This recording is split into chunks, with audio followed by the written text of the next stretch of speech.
ਜਿਹੜੀ ਗੱਲ ਤੁਹਾਡੇ ਜ਼ਿਹਨ 'ਚ ਪਾਉਣੀ ਚਾਹੁੰਦਾ ਸਾਂ, मोदी माफ़ी मांगे वरना जंग तालिबान की धमकी, भारतीय फ़ौज तालिबान से लड़ने से इनकारी। हाँ, इसराइली जासूस गिरफ्तार, जे वार्डन को फ़ोन करनी पड़ी। इन्हों के जोड़े मामलात है ये हुण उलझ गए दिन, ये अपने पैर इन्हों के गिटे गोडे, हाँ इन्हों के गिटे गोडे जोड़े मामलात है वो जोड़े नहीं है नहीं, हाँ वो नहीं होंगे जिहड़ी गल मैं तुहानूं आखना पिया।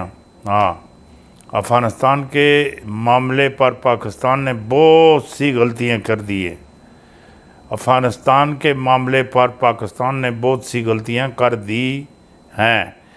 तालिबान की पाकिस्तान को वार्निंग, अफ़गानिस्तान के बाद अब अमेरिका और पाकिस्तान पर चढ़ाई करेगा। भारत को टास भी दे दिया गया।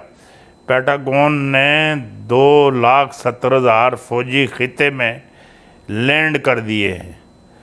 2,70,000 फौजी खिते में लैंड कर दिए, छपा दिते, अगे पिछे पा दिते। मैं तो आखे ही है ना, बदमाशी च पहले नंबर पर, मुनाफकती च पहले नंबर पर। इस को इस नाल दोस्ती इसदा कोई भी काम जिहड़ा हैगा वो ठीक नहीं हैगा। ये अबलीस जिसले जांदा सी ना जन्नत च, अबलीस जिसले जन्नत च जांदा सी, बड़े वड्डे टैके नाल, बड़े वड्डे टैके नाल जांदा सी, है बड़ी टोर नाल जांदा सी, बहुत बड़ी टोर नाल जी। इसदी टोर जिहड़ी सी वो तकने वाली सी। जिहड़ी गल मैं आखना पिया, टोर इसदी तकने वाली सी। बड़े टैके नाल जांदा सा, जाके जन्नत च झूला लग्या दा सा, झूले ते जाके बह जांदा सी, है फरिश्तियां नूं कहंदा सी झूला झुलाओ। वो झूला झुलाते सन, आराम तो सुकून तो बड़ा इस अपना इधर टैका बनाया दा सी, बहुत बड़ा टैका बनाया सी, निक्का ही नहीं। इस दुनिया के चप्पे ते इबादत की, चप्पे थे। हाँ, इस इतनी इबादत की कि बेअसाबी एक ऐसी जगह ते पहुंचा जिस जगह ते एक बक्सा, वड्डा सारा बक्सा अगे जाना मना सी। हाँ, अल्लाह पाक को पूछया कि ये जगह हैगी किस ने खुल सी, मैं इसनूं तकना चाहना। हाँ, इतने साल इबादत ये है। अल्लाह पाक सुन बेसाबी इबादत दसी, ये पढ़ो। हाँ, उस तो बाद खुल सी। हाँ, वो कोई 80 साल में इबादत दसी, फिर 80 साल होर की, फिर जाके वो जड़ी जगह ही वो जाके खुली।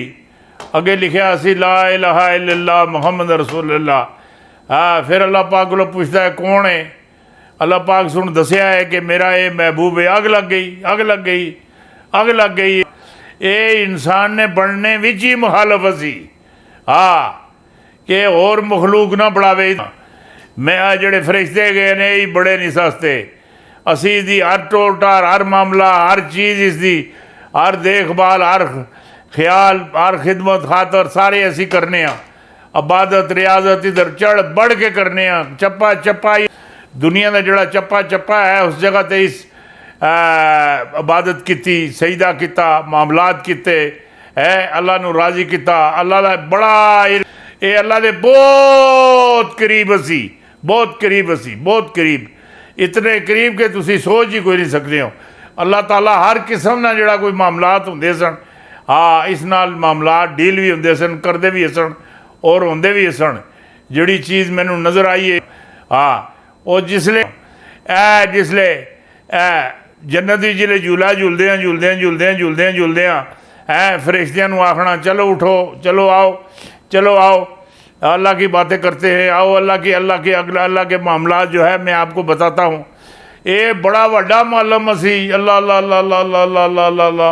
वो जितने उते फरिश्ते सुने उन्होंने सीपे सलार असी, मनीडर असी उन्होंने जी, मनीडर असी उन्होंने है। ये उथे बड़ी इसकी टोर, बड़े इसके मामलात, बड़ी इसकी चहल पहल, बड़े असरो सरूक इसके असन है। वो जिसले ये हर एक नाल आओ अल्लाह की बातें करते हैं, आओ अल्लाह की तौहीद बयान करते हैं, आओ अल्लाह को राज़ी करते हैं। ये उत्थे बैठ के उन्होंने दर्स देंदा सी। वो एक दिन मेरे दिमाग अंदर वड़ गया। मैं आखिया वो गल सुनो, ये जेडे फरिश्ते ने इन्होंने नहीं पता लगे, इन्होंने नहीं पता लगे ये अबलीस है, ये मरदूद है, ये मुनाफिक है, ये लानती है, इन्होंने नहीं पता लग्या है। मैं ये गल अपने दिले च रखी दी सी, दिले अपने विच रखी दी सी, दिमाग च रखी सी। मैं अपने उत्थे मुर्शद पाक कोल, शाह जी होरां कोल, पीर सैयद अजैब शाह साहब रहमतुल्लाह अलैह कोल मैं गया। उन्होंने को मैं पूछा, मैं आख्या जी ये इन्ने फरिश्ते सारे ही शैतान अगे लाई रखे, उन्हें समझ ही नहीं आई कि शैतान हैगा। कहने लगे वो पिंजर साहब वो तुसानू नहीं पता कुछ गल्लां दा, तुसी एवें झल्ले ही आदमी हो। ये जड़ा इबादत वाला जड़ा लबादा हुंदा ना, इबादत वाला लबादा है, ये इस लबादत दे बाद ये इबादत का जड़ा लबादा ओढ़िया दा हुंदा, इस अंदर बड़े बड़े भयानक जड़े चेहरे होंदे न, इस अंदर छप जाते। इस आओ अल्लाह का जिक्र करे, आओ अल्लाह की इबादत करे, आओ अल्लाह की तौहीद बयान करे। इस लबादे अंदर सारियां चीज़ां छपाई दी सी, हाँ सारियां लका के रखियां। ओ मेरी अम्मा जी और मेरे अम्मा जी और आए खाए खाए सदके जावा अपनी अम्मा तो है, अम्मा जी और अब्बे होरां कोलों छुपा के मैनू दाने देंदे हुंदे सन। कोई घर मेहमान आ रहे ना, मैनू दाने देवन, कहने पुत्र खड़ ना माए दाने, ए दाने खड़, ए उसने भईए दी दुकाना उत्ते दे के है उथों एक सोडे की बोतल एक लिया है, जड़ा जनाब आया है ए फरीद आया, फरीद नूं आण के जरा इसनूं सोडे की बोतल थोड़े जे दाने ज़्यादा पा लेने, मैं उस विचों चीज़ भी लै लैनी अपने वास्ते। इसी वास्ते असी आखते हैं मावां मावां ठंडियां छावां है, माँ मिठा मेवा है, मावां बड़ियां चंगियां होंदियां हैं, वो थोड़े जे दाने बाप को लुका के भी दे देंदियां। हाँ ए फोना भी कार्ड पईयां, कार्ड वास्ते भी पैसे दे देंदे। अब्बा तो एक ये जड़ा है 100 रुपये कार्ड वास्ते भी नहीं देता है। इस वास्ते आखते हैं मावां चंगी चीज़ है, माँ बड़ी चंगी चीज़ है।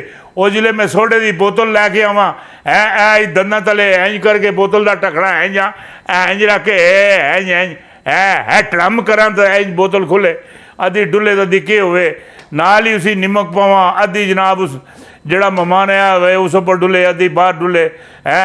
वो जनाब नाल ही आखे थोड़ा या शबीर साहब जरा निमक ले आओ, फिर निमक आनी है, निमक पाइए और उबल के जनाब बोतल बाहर आवे है।